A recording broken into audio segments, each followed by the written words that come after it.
Hello everyone, আমরা আসলে এতদিন কথা বলেছি শুধুমাত্র ভাওয়েল সাউন্ডস নিয়ে। এখন আমরা যে কাজটি করব সেটা হচ্ছে আমাদের যে কনসোনেন্ট সাউন্ডগুলো আছে সেগুলো নিয়ে।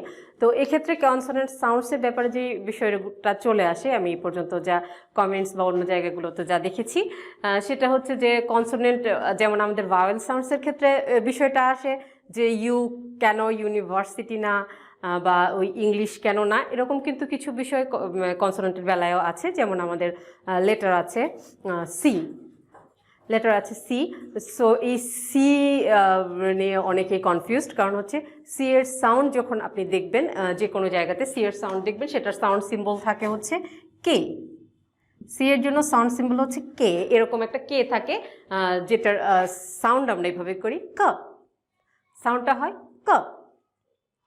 সো যখন আমাদের এই সাউন্ডটা আসছে এবং এটাই হচ্ছে সি এর জন্য আমাদের অরিজিনাল সাউন্ড, বাট এই ক্ষেত্রেও আমাদের যে বিষয়গুলো হয় আমরা একটু ওয়ার্ডগুলোতে দেখি। যেমন আমরা বলেছিলাম যে সি এর জন্য আমাদের সাউন্ড আছে ক, এবং এই ক্ষেত্রে আমরা একটু এই ধরনের লেটারগুলোকে ফলো করব।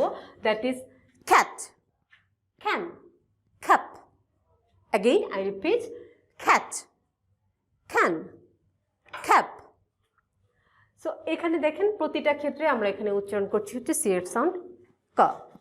বাট ওই যে বললাম, আমরা আগের ভাওয়েলস নিয়ে যখন কথা বলেছি তখন আমরা বলেছিলাম যে কনসোনেন্টের ক্ষেত্রে বা ভাওয়েলসের ক্ষেত্রে যখন আমাদের ওয়ার্ডের মাঝখানে বা ওয়ার্ডের মিডিলে বা শেষের দিকে এন্ডিংয়ের দিকে যখন ওই আমাদের এই letter a and consonant plus e হয়, তখন এগুলো আগের সাউন্ডগুলোকে একটু ঝামেলায় ফেলে দেয়।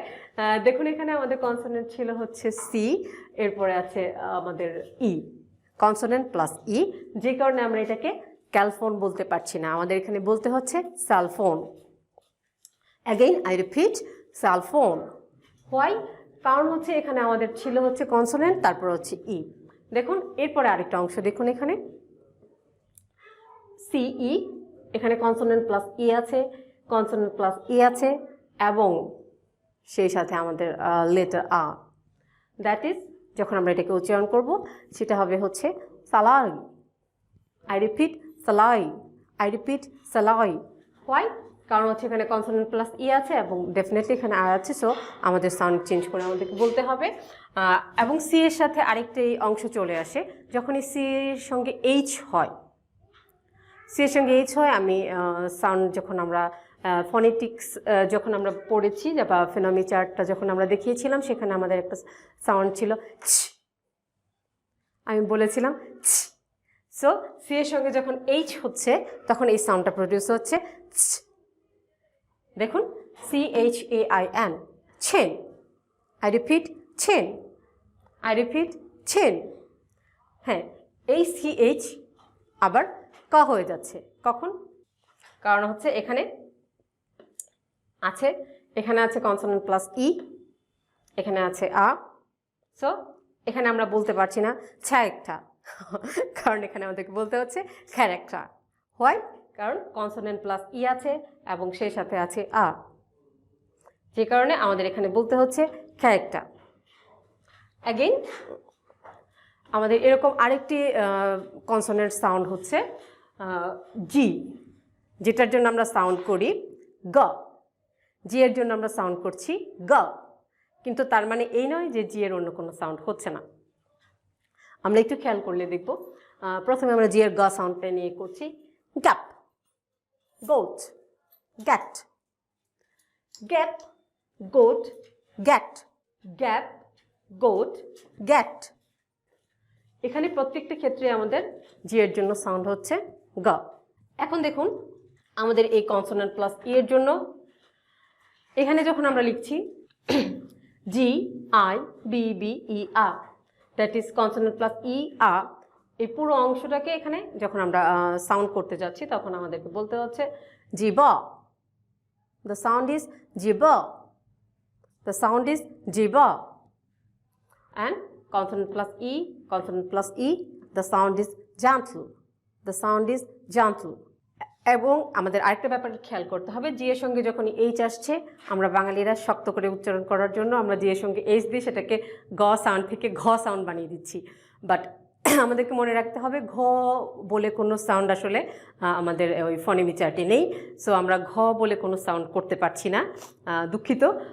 সো যদিও এখানে জি এর পরে এইচ আছে, বাট আমরা কিন্তু ঘ এর জন্য জি এর পরে এইচ যদিও ব্যবহার করছি, আমরা অলওয়েজ ব্যবহার করছি, বিশেষ করে যখন আমরা কোনো নামের স্পেলিং করতে যাচ্ছি সেক্ষেত্রে আমরা এই কাজগুলোই করে থাকি, জি এর সঙ্গে এইচ দিয়ে সেটাকে আমরা ঘ সাউন্ড লিখে ফেলি, বাট সাউন্ড ইজ গ।